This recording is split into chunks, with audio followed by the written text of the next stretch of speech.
Dallas Cowboys beat the Chicago Bears 31-17. You watch the MJ Take on Sports Fan Entertainment.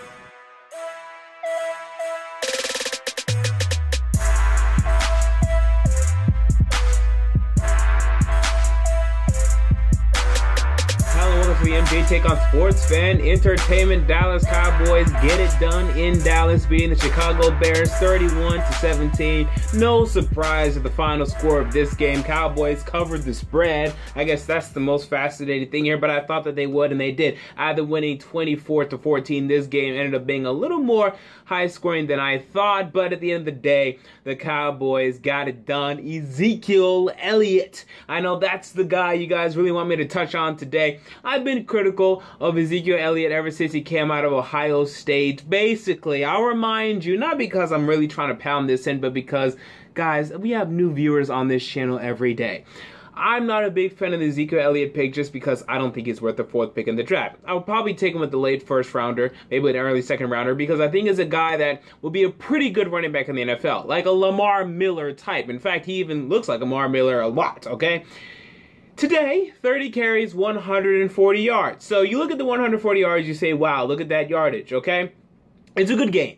Okay, let me be clear. It's a good game. Not a great game. It's a good game. When you have 30 carries, you average 4.6 yards per carry. You're going to end up with this amount of yards. So, it's fine.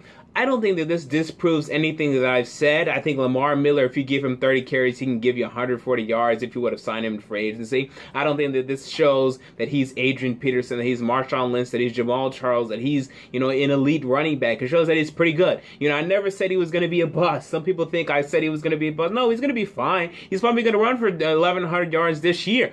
But he's never going to be Adrian Peterson. He's never going to be Jamal Charles. He's never going to be Marshawn Lynch. He's never going to be that elite running back. And when you're taking a running back with the fourth overall pick, you got to get that type of production. But anyway, he played well. Okay, he had some nice hurdles, had a nice fourth down conversion, hit holes when he needed to, didn't fumble the football. So, hey, he gets a good grade from me. That's good to see. We move on to Dak Prescott, who continues to be quite the quarterback early on. Finally, he throws a touchdown. Surprisingly, this is a guy that has not thrown a touchdown yet until today. Today, he threw his first touchdown to Des Bryant. That was nice to see. And he also ran for one. Carson Wentz right now is the talk of the league. Dak Prescott's playing really well. Not as good as Carson Wentz, but hey, the NFC East has two new quarterbacks, so we need to start talking about Carson Wentz and Dak Prescott. He had another good game today. Very consistent. Now, the problem, I would say, and it's fine because he's young, I need to see that 3, 4, even just 2 touchdown performance, passing touchdown performance. I'm not seeing that yet. He's very consistent in terms of, he's going to give you 250 passing yards. Will you get a passing touchdown? Maybe. And you're probably going to get a rushing touchdown. That's like who he is, which isn't great. It's not top 10 quarterback production, but for a rookie, it's fine. Okay, it's fine for a rookie. We'll see how he progresses in the future. But I'll tell you this right now. I think Tony Romo's better, okay? And my main point is Tony Romo is better. He's going to give you better production than this on a game-to-game basis. He will. He may give you some interceptions, but he's going to give you way more passing touchdowns. He's going to give you way more touchdown and more offensive potential and production. So I think Tony Romo is the move once he comes back healthy. But if he does play poorly, then we can have a conversation. We move on to Des Bryant. Had a touchdown today, but besides that, was a little bit quiet.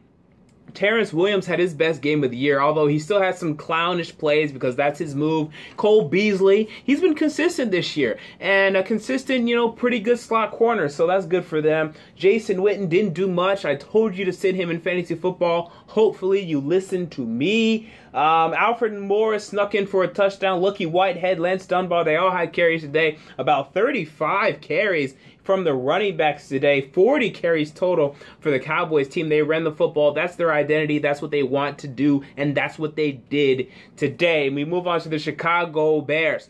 And, I've been talking all offseason about you guys' defense, and today y'all proved me wrong. Your defense today was weak. And you do have a little bit of an excuse.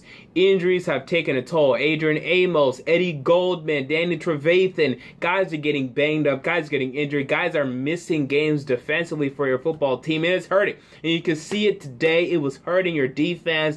Surprisingly, offensively, Brian Hoyer. ended up with a nice stat sheet. Now, my problem with his performance, though, is that he didn't show up in the first half to me. Wasn't as good as he needed to be. Same goes with the running game and just the whole offense as a whole. Was not where it needs to be in the first half. They ended up filling their stat sheets in the second half. Brian Hoyer got over 300 passing yards, 2 touchdowns, one of the better quarterback stat lines of the week, by the way. But, you know, come on, we saw the game. He wasn't that good until it was too late, really. So too little, too late. Same goes with Kevin White. Kevin White got a huge, nice catch with about 3 minutes and 30 seconds left to go over Morris Claiborne, who continues to, I don't know, be disappointing to me at least. And he was talking trash. You know, this guy was getting up, yelling, yeah, boy, yeah, let's go, yeah, let's go. Like, dude, where were you in the first half? Where were you in the first 2 games? Shut up. Okay, you need to be more consistent than this, and then yelling because you got a little, you know, nice catch in garbage time. Shut up. We expect more from you, Kevin White. Show up when your team needs you, not in garbage time like what he did. Zach Miller, the tight end, not the old Zach Miller, the new Zach Miller tight end for the Chicago Bears. This guy's playing really well. 2 touchdowns today for Zach Miller. Hey, if you have him in fantasy, you're lucky because this guy's playing really well. Alshon Jeffrey had a pretty good game. Not great, you know, about 70-something yards. That's fine.